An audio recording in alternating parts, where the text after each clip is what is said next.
Hello बच्चों, यदि आपने हमारा लॉज ऑफ मोशन वाला वीडियो लेक्चर अच्छे से सुना होगा, उसके बाद इनर्शियल नॉन इनर्शियल फ्रेम पे एक डिस्कशन था, फिर सेंट्रीफ्यूगल फोर्स पे था। तो आई होप कि काफ़ी हद तक अंडरस्टैंडिंग हो गई होगी as far as the reference frame is concern कि इनर्शियल को इनर्शियल क्यों कहते हैं और नॉन इनर्शियल को नॉन इनर्शियल क्यों कहते हैं। इतना आपको आइडिया हो गया होगा कि जो नॉन इनर्शियल फ्रेम्स हैं वो इनर्शियल के रेस्पेक्ट में या तो एक्सिलरेट कर रहे होते हैं या रोटेट कर रहे होते हैं। अब यहाँ पर हम लोगों ने जो केसेस ली हैं या जो लेंगे, यदि लीनियरली एक्सेलरेटेड है यानी कि एक्सेलरेशन है, तो वो एक्सेलरेशन उस नॉन इनर्शियल फ्रेम का एक्सेलरेशन कांस्टेंट रहेगा। वैसे ही केस लेंगे, है ना। एक्सेलरेशन वेरिएबल भी हो सकता है, और वैसा यदि होता है तो उस केस में जो भी हम लोगों ने ट्रीटमेंट की है that will not be sufficient. वैसे ही यदि कोई रोटेटिंग फ्रेम है तो जो रोटेटिंग फ्रेम की जो एंगुलर वेलोसिटी है वो भी अपने आप में वेरिएबल हो सकती है, लेकिन हम लोग उस केस पे भी अभी नहीं जाएंगे। रोटेटिंग फ्रेम का हम लोग सिर्फ वही केस लेंगे जहां पर कि ओमेगा कांस्टेंट है, और एक्सेलरेटिंग फ्रेम में भी हम लोग वहीं जाएंगे जहां पर कि एक्सेलरेशन कांस्टेंट है। अब जहां पर एक्सेलरेशन कांस्टेंट है वहां पर आप ऑलरेडी जान चुके हैं कि जो शूडो फोर्स चाहिए होगी वो -ma होती है, जहां पर कि a एक्सेलरेटिंग फ्रेम का एक्सेलरेशन होता है, राइट। माइनस साइन का मतलब क्या हुआ कि जो शूडो फोर्स लगाएंगे वो उस एक्सेलरेशन के अपोजिट होगा।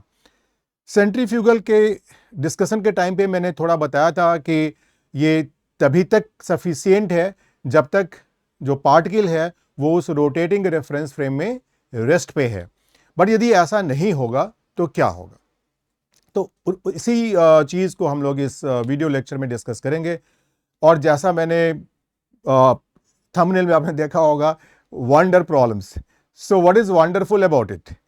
तो ये जो वंडर प्रॉब्लम्स होंगी आप देखेंगे कि इसमें ढेर सारी कॉन्सेप्ट्स एक साथ और बड़ी अच्छे से एक्सप्लेन होती हैं। लाइक द प्रॉब्लम और the case that I am going to discuss now will have the centripetal thing in it, the centrifugal thing in it, and the Coriolis force that we are going to see now.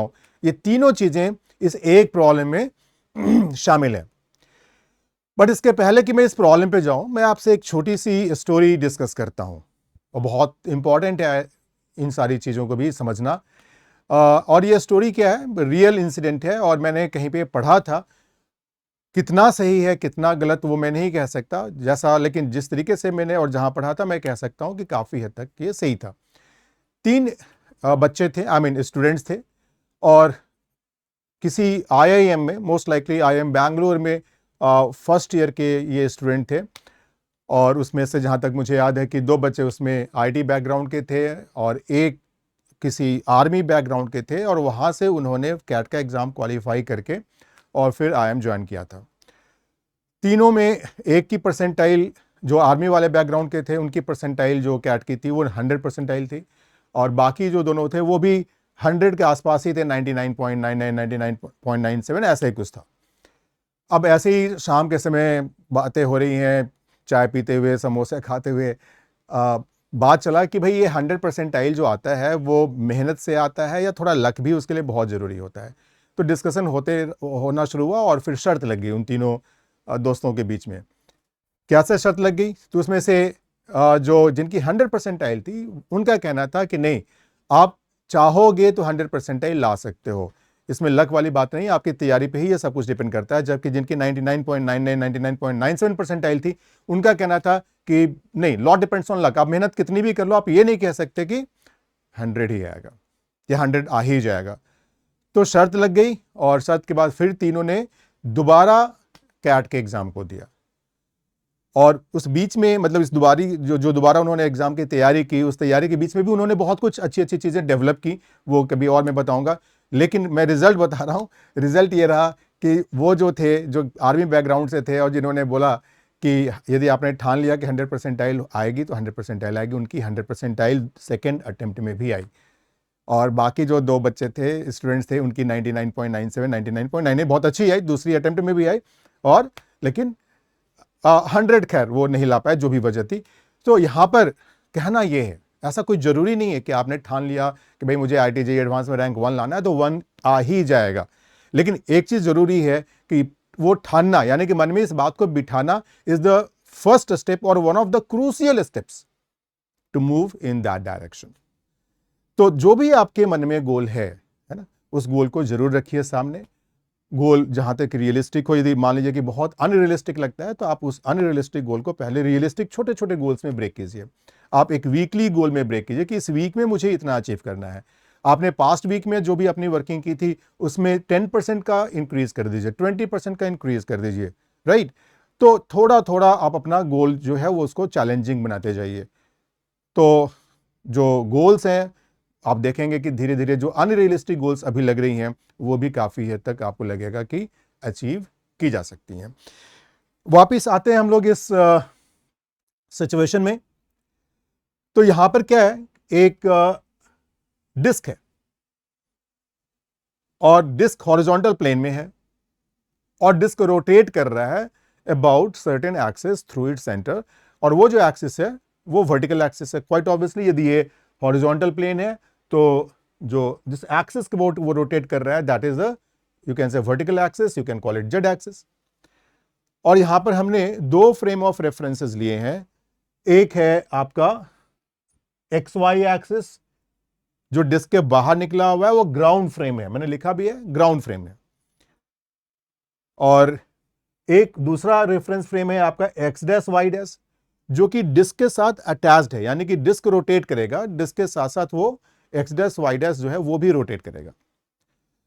एक coin है जो कि यहां पर मैंने रखा हुआ है जो ग्रीन डॉट से दिख रहा है। That coin has some mass, let's say m, and its position vector with respect to the origin is r।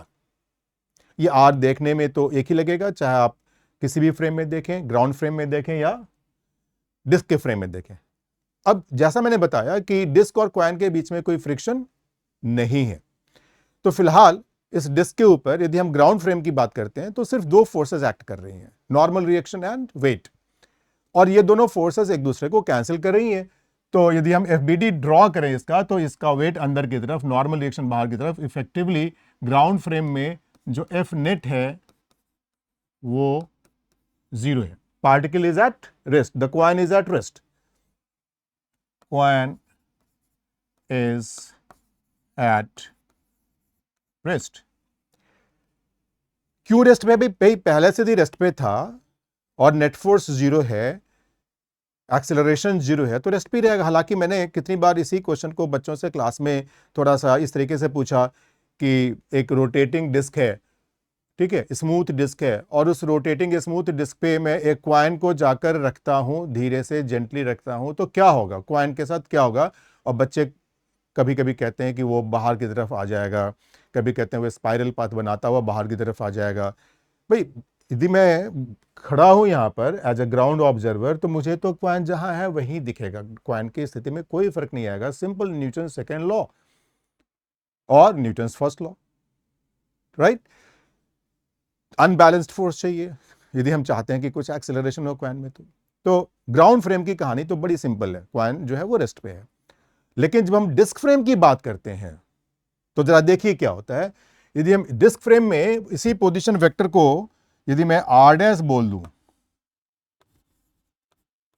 Right, notation wise थोड़ा चेंज कर देता हूं, तो आर डैश बोल दूं, तो इसके जो कोऑर्डिनेट्स हैं उनको मैं एक्स डैश वाई डैश लिख सकता हूं। ग्राउंड फ्रेम में आर के कोऑर्डिनेट्स, उस पॉइंट के कोऑर्डिनेट्स एक्स वाई थे, और डिस्क फ्रेम में मैं उसको एक्स डैश वाई डैश लिख देता हूं। तो मैं चाहूं तो इसको ऐसे लिख सकता हूं कि this is equal to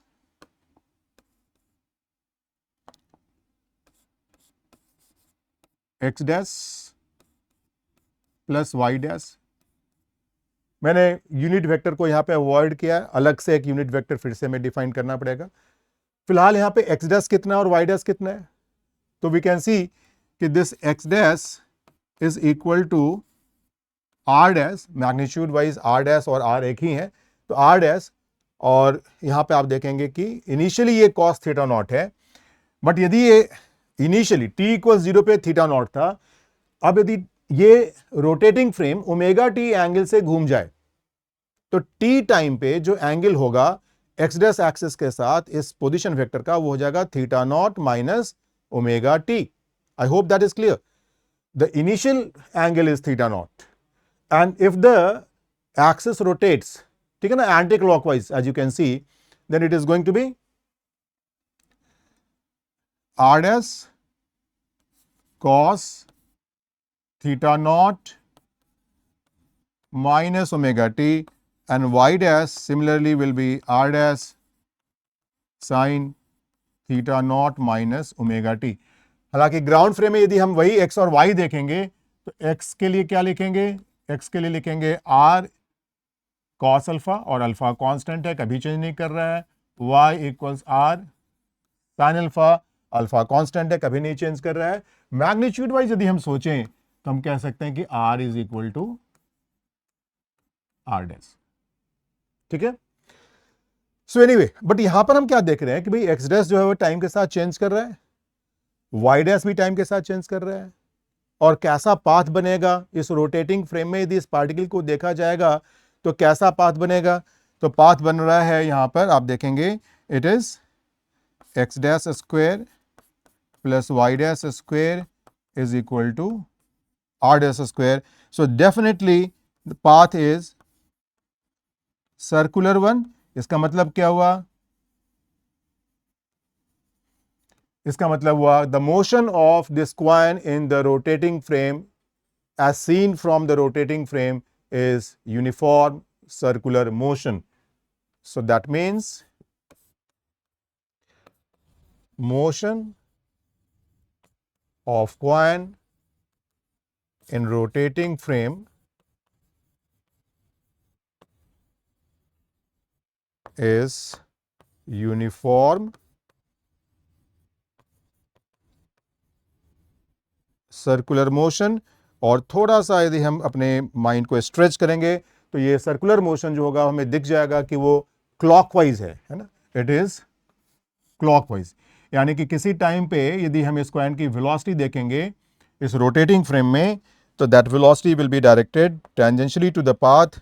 I can say is directed this way, I can call it v dash. So what is this v dash? v dash is the velocity of the coin in the rotating frame. ठीक है, तो यहां तक तो समझ में आ गया. अब है कि भाई यदि सर्कुलर मोशन हो रहा है चाहे वो किसी भी फ्रेम में हो, if the motion is circular then it is accelerated, and if it is accelerated there has to be resultant force directed along radius towards centre, जिसको हम सेंट्रीपिटल फोर्स भी कहते हैं. सेंट्रीपिटल फोर्स को मतलब इसे नहीं है कि फ्रेम कौन सा है, सेंट्रीपिटल को मतलब इससे है कि मोशन कैसा है. तो यहां पर इस रोटेटिंग फ्रेम में मोशन सर्कुलर है, यूनिफॉर्म सर्कुलर है. तो यूनिफॉर्म सर्कुलर में आपको याद होगा टेंजेंशियल एक्सेलरेशन तो नहीं होगा क्योंकि स्पीड कांस्टेंट है, लेकिन सेंट्रीपिटल यानी कि रेडियल इनवर्ड नेट फोर्स तो चाहिए. रहा सवाल कि भाई यहां पर वेट है, नॉर्मल रिएक्शन है, ये दोनों एक दूसरे को बैलेंस कर ले रहे हैं, फ्रिक्शन है ही नहीं, तो ये जो सेंट्रीपिटल वाला पार्ट है वो कहां से आएगा. और यदि आपने पहले से थोड़ा सा जो पढ़ा हुआ है सेंट्रीफ्यूगल का जो समझा हुआ है तो सेंट्रीफ्यूगल तो आप जान रहे हैं. अब रोटेटिंग फ्रेम में सेंट्रीफ्यूगल आता है, ये आप जान रहे हैं, है ना. तो यदि मैं एक अलग से दूसरा डायग्राम ड्रॉ करूं और इस दूसरे डायग्राम में मान लीजिए कि कॉइन को दिखलाया गया, और इस मैं बात यहां पर सिर्फ रोटेटिंग फ्रेम की कर रहा हूं, याद रखिएगा. तो अब इस रोटेटिंग फ्रेम में हमें पाथ इसका ऐसा दिख रहा है, ये हमारा वेक्टर r डैश था और ये वेलोसिटी वेक्टर v डैश है, और इस v डैश का मैग्नीट्यूड यदि देखा जाएगा तो ये ओमेगा r भी बोल सकते हैं, ओमेगा r डैश भी बोल सकते हैं, क्योंकि r और r डैश का मैग्नीट्यूड सेम है. और रेफरेंस फ्रेम की जो एंगुलर वेलोसिटी है, रेफरेंस फ्रेम की angular velocity is anti clockwise. Okay, it is anti clockwise. That was vector omega. अब देखिए यहां पर जब लीनियरली एक्सेलरेटिंग फ्रेम था तो जो शैडो फोर्स था उसमें मास तो ऑब्जेक्ट का आएगा, लेकिन जो एक्सेलरेशन था जिसने मेजर रोल प्ले किया माइनस एम में, वो एक्सेलरेशन किसका था, वो एक्सेलरेशन था एक्सेलरेटिंग फ्रेम का.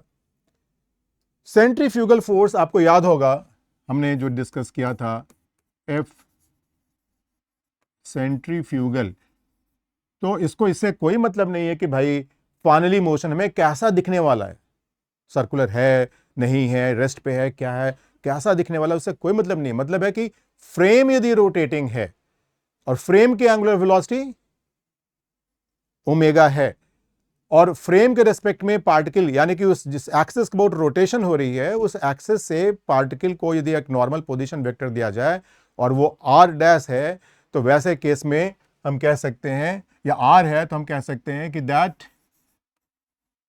Centrifugal force is this. मैं यहां पर आर डैश लिख दे रहा हूं ताकि आपको याद रहे कि हम लोग जो पोजीशन वेक्टर देख रहे हैं वो किस फ्रेम में है। तो पोजीशन वेक्टर हम लोग जैसे वेलोसिटी वेक्टर हम लोग देखेंगे रोटेटिंग फ्रेम में, वैसे ही पोजीशन वेक्टर भी हम लोग देख रहे हैं इसी रोटेटिंग फ्रेम में, ठीक है ना। So M omega square are dash, लेकिन ये बाहर की तरफ है। यदि हम इसका एफबीडी ड्रॉ करेंगे, यहां पर यदि हम एफबीडी ड्रॉ करेंगे तो ये जो फोर्स आएगा ये फोर्स इधर की तरफ आएगा, सेंट्रीफ्यूगल, राइट। और मैग्नीट्यूड वाइज देखें हम इसका, यदि मैग्नीट्यूड देखते हैं तो ये m omega square are dash है। मैं यहां पे थोड़ा साफ साफ लिख देता हूं, m omega square are dash है, ठीक है ना। लेकिन रिजल्टेंट हमें यह भी मालूम है। अब मैं यहां पे फिर से एक डायग्राम ड्रॉ करता हूं। आप ऐसा सोचिएगा कि ये सेंटर था, यहां पर ये क्वाइन था और इधर आपका आ रहा है m omega square are dash, ठीक है ना। बट रिजल्टेंट हमें मालूम है कि रिजल्टेंट जो है वो इस डायरेक्शन में है। किस डायरेक्शन में? इस डायरेक्शन में। ये रिजल्टेंट है और रिजल्टेंट जो है वो m omega square are dash है, ठीक है। माइनस लगा देता हूं क्योंकि माइनस का मतलब ये इधर की तरफ है और ये आउटवर्ड्स है, इसलिए मैं इसको वैसा रखता हूं। तो ये रिजल्टेंट है और इसी रिजल्टेंट का नाम सेंट्रीपीटल है। This is centripetal. लेकिन भाई ये रिजल्टेंट सिर्फ एक इस फोर्स से तो आने वाला नहीं है, ये तो बाहर की तरफ है। तो अब यहीं पे आ जाता है रोल कोरियोलिस फोर्स का, ठीक है। तो इस रोटेटिंग फ्रेम में जिसमें पार्टिकल की वेलोसिटी रोटेटिंग फ्रेम के रेस्पेक्ट में वी डैश है, पार्टिकल रेस्ट पे नहीं है इन द रोटेटिंग फ्रेम, तो इस वी डैश की वजह से भी आपको एक एक्स्ट्रा स्यूडो फोर्स आता है जिसको कि हम कोरियोलिस फोर्स कहते हैं। और वो जो कोरियोलिस फोर्स है F Coriolis, this is equal to 2m v dash cross omega. यहां पर वी डैश क्या है? तो v dash is velocity in the rotating frame. Omega क्या है? Angular velocity of the rotating frame with respect to ground frame. ये सारी चीजें आपको याद रखनी पड़ेंगी, है ना। ओमेगा डैश नहीं है, ओमेगा है ये। तो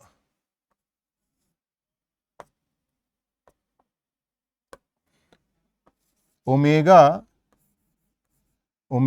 is angular velocity of rotating frame. अब ये एंगुलर वेलोसिटी मेजर भी तो हो रही होगी ना, तो किसी ग्राउंड फ्रेम यानी कि किसी इनर्शियल फ्रेम में जब मेजर कर रहे हैं तो वो जाके ओमेगा है, ठीक है ना। अब आप सोचिए कि एफ कोरियोलिस जो है वो अंदर की तरफ लगा, तो एक जो आपका एक्स्ट्रा फोर्स आ गया अभी तक जो नहीं हमें मालूम था, अब हम लगा रहे हैं। तो that extra force is, how much is that extra force?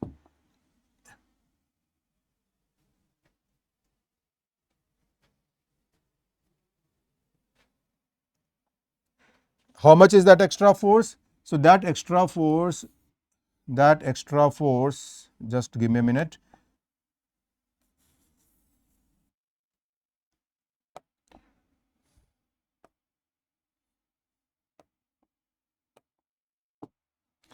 So ये हमारा था सेंट्रीफ्यूगल था और ये हमारा आएगा Coriolis.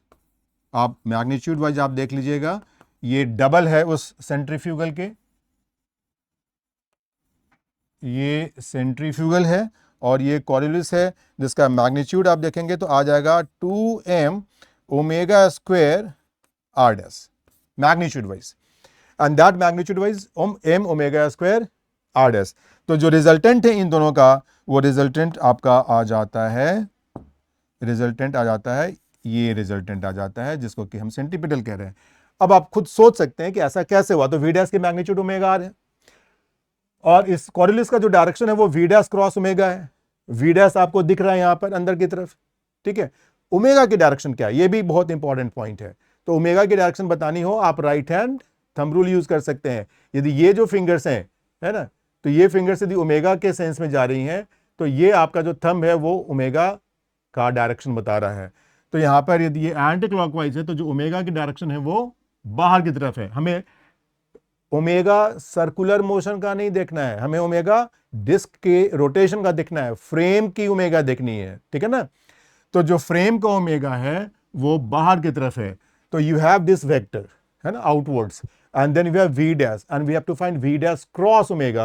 So if I do v dash cross omega, okay, if you remember the cross product is coming towards observer, so direction is towards the center, and that is how we get this v dash cross omega equal to omega square r, and finally we are getting 2m omega square r dash, and resultant is satisfying, the resultant is satisfying this entire thing. ये जो आपका resultant आया इन दोनों forces का, that is the centripetal force. तो यहां पर याद रखिए, सेंट्रीपिटल वर्ड इसलिए यूज हो रहा है क्योंकि हम लोग सर्कुलर मोशन की बात कर रहे हैं इरेस्पेक्टिव ऑफ द फ्रेम। यदि ग्राउंड फ्रेम में सर्कुलर मोशन है तो हम कहेंगे कि भाई वहां पे सेंट्रीपिटल रिजल्टेंट फोर्स चाहिए हमें। यदि हम लोग रोटेटिंग फ्रेम में बात करेंगे तो वहां पे सर्कुलर मोशन हो रहा है तो हम कहेंगे भाई यहां पे सेंट्रीपिटल चाहिए। तो सेंट्रीपिटल का मतलब ट्रैजेक्टरी से है, सर्कुलर पाथ से है, फ्रेम से नहीं है। लेकिन जो शीयर फोर्स है वो डेफिनेटली फ्रेम डिपेंडेंट है। जब रोटेटिंग फ्रेम की बात होगी तो उस रोटेटिंग फ्रेम में हमारे पास जो सिचुएशन हमने ली है जिसमें ओमेगा कांस्टेंट है, उस रोटेटिंग फ्रेम का हमारे पास शीयर फोर्स के दो पार्ट हैं। एक सेंट्रीफ्यूगल जो कि है m omega square r radially outwards है, और दूसरा है कॉरिलिस 2m v dash cross omega जो कि कैलकुलेट करके जिस डायरेक्शन में आएगा। फिलहाल इस केस में वो रेडियली इनवर्ट्स आ रहा था, और उन दोनों का रिजल्टेंट जो था वो आप देख रहे हैं, जो चाहिए था, जितनी सेंट्रीपिटल चाहिए थी वही है। So I hope to some extent the confusion must have been, I mean clear to some extent. जो कंफ्यूजन रही होगी सेंट्रीपिटल, सेंट्रीफ्यूगल एंड कॉरिलिस को लेकर। एक concept of physics H C. Verma की जो बुक है, प्रोफेसर वर्मा की जो बुक है, उसमें एक क्वेश्चन है, अच्छा क्वेश्चन है, जिसमें कि हम लोग इस कॉरिलिस के बारे में थोड़ा सा सोचेंगे और ग्राउंड फ्रेम में भी उस मोशन को थोड़ा सा समझने की कोशिश करेंगे। उसमें भी एक रोटेटिंग डिस्क है। In that case also you have a rotating disc, but इस बार इस रोटेटिंग डिस्क में एक ग्रूव बना कट किया हुआ है, और उस ग्रूव के अंदर एक बॉल रखा हुआ है। There is a ball inside that groove.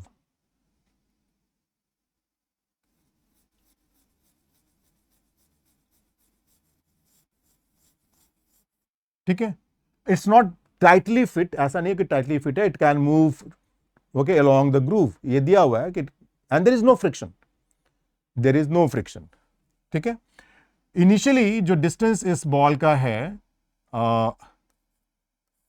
From the axis or the center of this rotating disk, so that distance we can say is x naught, और रेडियस जो है इसका, लेट्स से कि दैट रेडियस इज r। अब क्या है कि इस ग्रूव को कांस्टेंट एंगुलर वेलोसिटी से रोटेट कराते हैं, इस ग्रूव को कांस्टेंट एंगुलर वेलोसिटी से रोटेट कराते हैं। जैसा पिछले केस में देखा था, यहां पे भी हम एंटी क्लॉकवाइज रोटेशन दे रहे हैं पूरे डिस्क को। क्वेश्चन में यह पूछा गया है कि what will be the speed of this coin और this ball as it comes out of the groove with respect to the rotating disk. That is the question. Obtain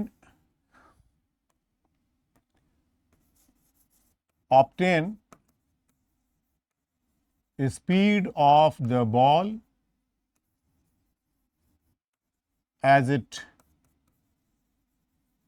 comes out of the groove,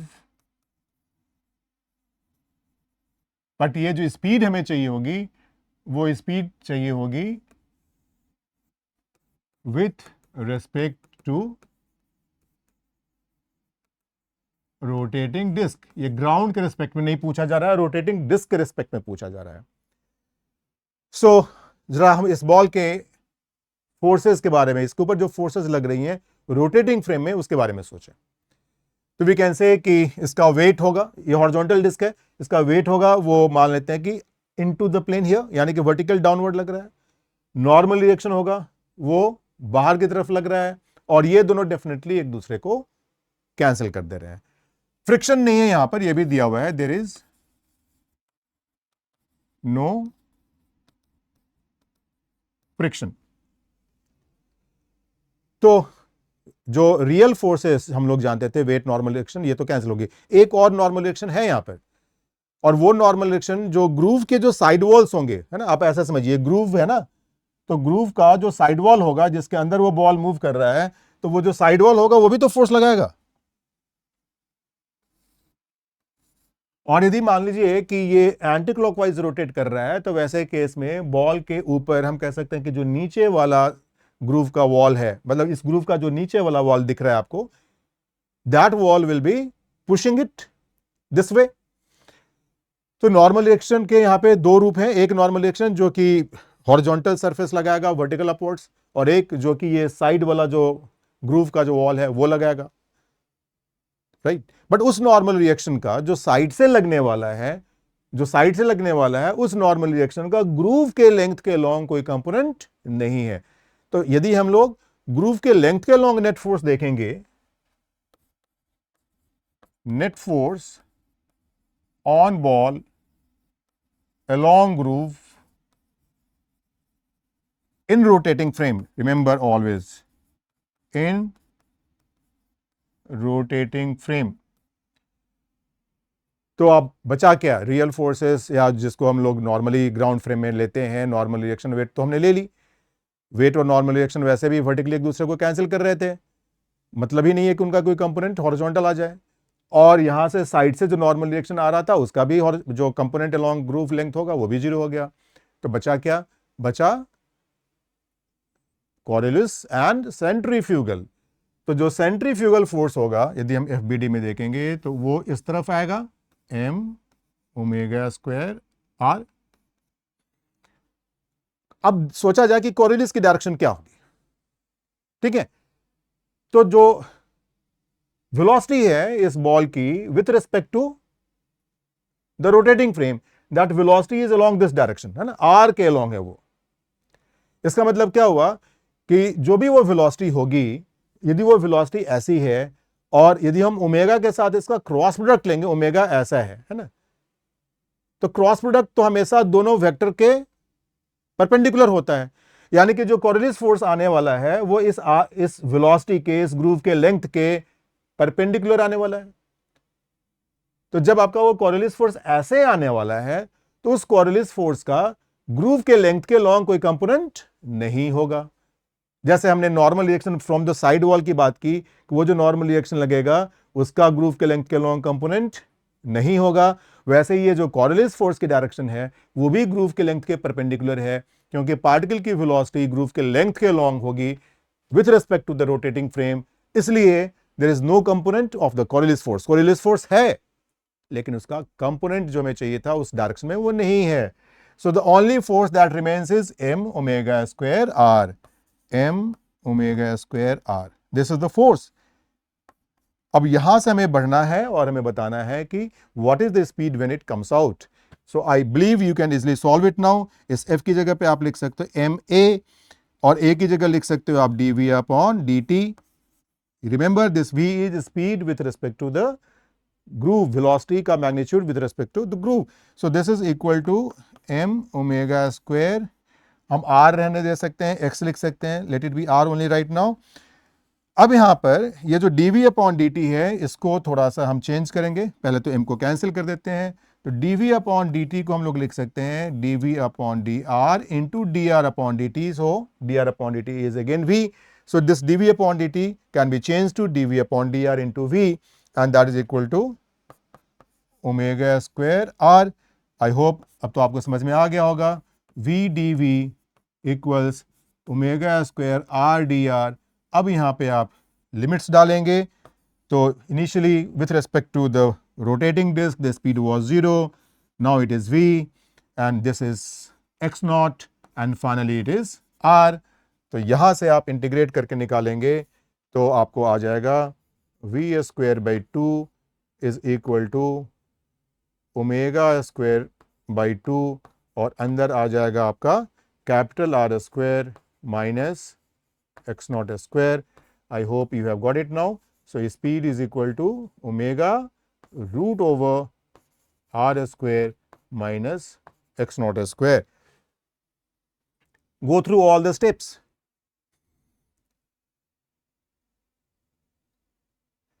तो देखिए ऐसी बहुत सारी questions होंगी जिसमें कि हो सकता है कोरिलेस फोर्स हो, बट समहाउ उस कोरिलेस फोर्स का जो यूज है, एप्लीकेशन है, वो नहीं के बराबर होगा. मैंने सेंट्रीपिटल सेंट्रीफ्यूगल वाले वीडियो लेक्चर में आपको बताया था कि there was a question in JEE advanced 2016 which was based on this concept of Coriolis force, but there was a complete description given there itself. मतलब आपको पहले से थ्योरी जानने की जरूरत नहीं थी. वो लिखा हुआ था कि यदि कोई नॉन इनर्शियल फ्रेम है, उसमें एक्सेलरेशन ये है, उसकी रोटेशन ये है, तो उस फ्रेम में जब हम न्यूटन सेकंड लॉ को अप्लाई करेंगे तो हमारी जो इक्वेशन बनेगी वो क्या बनेगी. तो वो जो इक्वेशन बनेगी क्या बनेगी आप खुद भी सोच सकते हैं. वो इक्वेशन बनेगी एम ए डैश, यहां पर ए डैश क्या है, तो a dash is acceleration in the non inertial frame is equal to ma, where a is acceleration in the ground frame, minus m, and here I can write a n I. What is this n I? The acceleration of the non-inertial frame, the pseudo force which occurs because of acceleration of non-inertial frame, right? Plus m omega square r, this is the centrifugal force which occurs if the frame is rotating with angular velocity omega, plus 2m v dash cross omega. This is the Coriolis force. So this is the complete statement if the reference frame happens to be accelerating as well as rotating. So that's all about this wonder problem. I hope, okay, the concept about centripetal, centrifugal and Coriolis must have been clear by and large. Thank you very much.